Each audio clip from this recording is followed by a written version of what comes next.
एक शख्स बोरे में लाश भरकर फेंकने जाता है। वो अनजान होता है कि जहां से वो जिस राह से गुजर रहा था उस राह पर सीसीटीवी था। बकायदा कैमरे में सब कुछ रिकॉर्ड हो जाता है। इतना ही नहीं, वो जो अंदर जिस तरह से एक मर्डर को अंजाम दिया था, जो हरकतें कर रहा था, वो बकायदा सब कुछ कैमरे में रिकॉर्ड था। इसके बाद वो वारदात को अंजाम देता है, कत्ल करता है। कत्ल करने के बाद सफेद रंग की एक बोरी लाता है। बोरी में उस लाश को ठूस देता है। लाश को ठूसने के बाद वो घर से बाहर निकलता है, जिसके बाद वो पहुंचता है नज़दीकी एक स्कूल के पास। स्कूल में बकायदा वो लाश को डंप कर देता है और फिर वहां से वापस लौटकर अपने घर पहुंच जाता है। इसका बकायदा आपको एक सीसीटीवी दिखाते हैं। आप सीसीटीवी में साफ देख सकते हैं कि एक शख्स बकायदा उस राह से जा रहा था जहां पर उसके हाथ में कुछ है। हम आपको वो पूरा वीडियो तो नहीं दिखा सकते, लेकिन कुछ चंक्स आपको दिखा रहे हैं जिसमें आपको ये सारी चीजें साफ दिखाई देंगी। आखिर वो लाश किसकी थी और ये शख्स इतनी रात को इस तरह से बेखौफ होकर कहाँ जा रहा था? मात्र आधे घंटे के भीतर इसने कत्ल को अंजाम दिया था और कत्ल करने के बाद वो बकायदा लाश को ठिकाने लगाने के लिए भी अपने घर से निकल जाता है, जहां पर वो स्कूल में एक लाश को डंप करता है। मामला क्रिसमस वाले दिन की ही है। आपको बता दें कि सुबह जब स्कूल में लोग जाते हैं तो वहां पर कुछ लोगों की नज़र एक बोरे पर पड़ती है, क्योंकि बोरे पर खून लगा होता है। जिसके बाद कुछ बच्चे होते हैं जो सूचना देते हैं प्रिंसिपल को और इसके बाद वहां पर मामले की सूचना पुलिस को दी जाती है। पुलिस पहुंचती है, जहां तफ्तीश करती है, वहां पर देखती है तो वो बोरे में कुछ और नहीं बल्कि एक बच्ची की 8 साल की मासूम बच्ची की लाश को ठूसा गया था। बच्ची के सिर को बुरी तरह से कुचला गया था। इतना ही नहीं, उसके हालात देखकर ऐसे लग रहा था कि बच्ची के साथ दरिंदगी करने की कोशिश की गई थी। पुलिस बकायदा इस मामले की तहकीकात में जुट जाती है, एफआईआर दर्ज करती है और मामले को सुलझाने की कोशिश करने लगती है, जांच पड़ताल करती है, जिसमें खुलासा होता है कि एक रात पहले ही सूजापुर इलाके के रहने वाले एक परिवार पुलिस थाने पहुंचे थे, जहां पर उन्होंने काशी जोन में शिकायत दर्ज कराई थी कि उनकी 8 साल की बच्ची अपने घर से निकली थी कुछ सामान लेने के लिए, लेकिन वो दोबारा लौटकर नहीं आई। इसके बाद पुलिस जांच पड़ताल करती है और लाश को भी अपने गिरफ्त में लेती है और फॉरेंसिक के लिए भेज देती है। पोस्टमार्टम रिपोर्ट आने तक अभी पुलिस के पास ही वो शव था, जिसके बाद पुलिस ने पोस्टमार्टम रिपोर्ट आने की बोला है परिवार से कि जब भी रिपोर्ट आएगा तब वो खुलासा करेंगे कि आखिर उस बच्ची के साथ हुआ क्या था। लेकिन जो प्राथमिकी रिपोर्ट्स है उसके मुताबिक बच्ची की लाश को देखकर ये कहा गया था कि हो सकता है कि उस बच्ची के साथ दरिंदगी की गई हो, करने की कोशिश की गई हो। अब पुलिस इस केस को लेकर खंगालने लगती है तो पुलिस के हाथ 2 सीसीटीवी कैमरे लगते हैं। ये सीसीटीवी कैमरे वारदात वाले दिन के हैं, यानी 24 दिसंबर।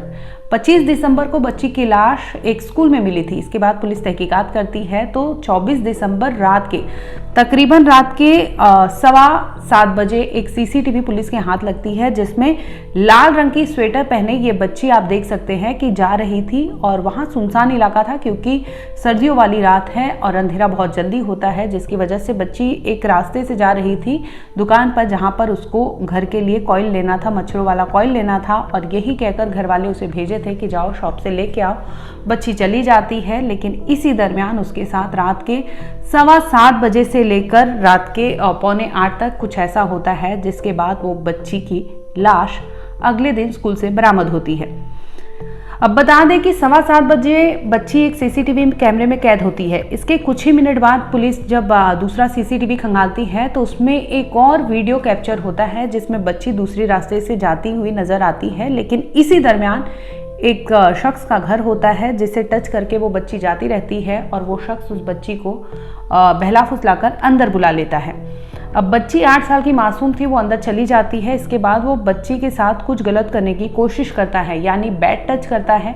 इस पर बच्ची चीखने चिल्लाने लगती है। वो बच्ची का मुंह बंद करता है और वो झपट्टा मारती है, जिसकी वजह से उसे समझ आ जाता है कि बच्ची उसे कोऑपरेट नहीं करेगी, जो उसकी गंदी मंशा थी उसे पूरा करने नहीं देगी, जिसकी वजह से वो जो शख्स होता है वो गुस्से से आग बबूला हो जाता है और वहाँ वो पत्थर ले आता है और बच्ची के सिर को कुचलने लगता है।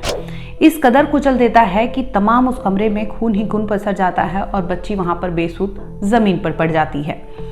अब सीसीटीवी में ये सारी चीज़ें रिकॉर्ड हो गई है, लेकिन हम यूट्यूब गाइडलाइंस के अनुसार आपको ये तमाम चीज़ें दिखा नहीं सकते, लेकिन हम अपनी जुबान के थ्रू आपको बयान ज़रूर कर रहे हैं कि आखिर इस वारदात को कैसे अंजाम दिया गया था और इस तरह से बच्चियाँ कितनी सेफ है, चाहे वो कोई भी राज्य हो, चाहे कहीं का भी कोई सिटी हो। लेकिन ऐसी तमाम खबरें सामने आती है और हम रोज़ एक दो इस खबरों से रूबरू होते हैं और आप तक पहुंचाते हैं कि इस तरह से बेखौफ होकर कातिल अपराधी बच्चियों को, लड़कियों को अपना टारगेट बनाते हैं, जिसके बाद अपनी गंदी मंशा पूरी करते हैं।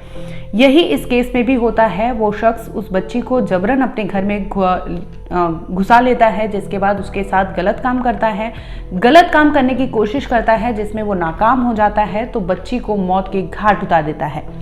इतने पर भी वो रुकता नहीं है। अब उसको लगता है कि बच्ची तो मर गई है, क्योंकि वो उसी इलाके का रहने वाला था। लड़का जो था उनका जो इलाके में, जिस इलाके में लड़की रहती थी, उसी इलाके का रहने वाला था। लड़के का नाम इरशाद बताया जा रहा है। अब इरशाद को लगता है कि अब वो करे तो करे क्या, क्योंकि बच्ची को वो मार चुका था और वहां उस कमरे में पूरा खून पसरा हुआ था। फिर भी वो सोचता है कि अब इसकी लाश को ठिकाने लगाना है। वो सफ़ेद रंग की बोरी लाता है जिसमें बच्ची की लाश को ठूस देता है। अब ठूसने के बाद उसे लगता है कि घर में रहेगा तो पकड़ा जाएगा। इसकी वजह से वो उसे डंप करने के लिए वहाँ से निकलता है और सीसीटीवी में बाकायदा ये तमाम चीज़ें कैप्चर हो जाती है, जिसमें वो दिख रहा है कि वो अपने राइट हैंड में एक गोनी लिया हुआ है, उसमें एक लाश है जिसे लेकर वो ठिकाने लगाने के लिए एक स्कूल में पहुंचा था, जहाँ पर वो डंप करके भाग जाता है। अब पुलिस के हाथ ये पुख्ता सबूत लग गई थी, जिसमें वो साफ देख रहे थे कि इरशाद नाम का शख्स जो है वो इस तरह से अपराध करने के बाद बॉडी को डंप किया था। पुलिस उसे पकड़ने की कोशिश करती है। जो आरोपी होता है उस तक भी ये खबर पहुंच जाती है कि पुलिस ने ये लड़की की लाश को बरामद की है, जिसमें पुलिस के हाथ 2 सीसीटीवी फुटेज लगे हैं, जिसे लेकर पुलिस उस तक पहुंचने की कोशिश कर रही है।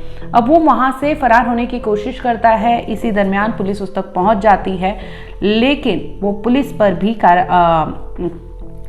भी कार्रवाई करने लगता है, यानी पुलिस से भी जोर ज़बरदस्ती हाथापाई करने लगता है, जिसकी वजह से पुलिस उसके पैर में गोली तक मार देती है। यानी पुलिस एनकाउंटर करती है, जिसमें उसके पैर में चोट लग जाता है और इसके बाद पुलिस उसे गिरफ्तार कर लेती है। फरीदाबाद थाना क्षेत्र के अंतर्गत एक बच्ची 8 साल की माहिरा नाम था जिसका, उसकी डेड बॉडी प्राथमिकी विद्यालय में मिली थी बोरे के अंदर। उसमें पूरी जो एसओजी टीम है बनारस की और रामनगर थाना पुलिस द्वारा इसकी पूरी छानबीन की गई और पूरे सीसीटीवी खंगाले गए।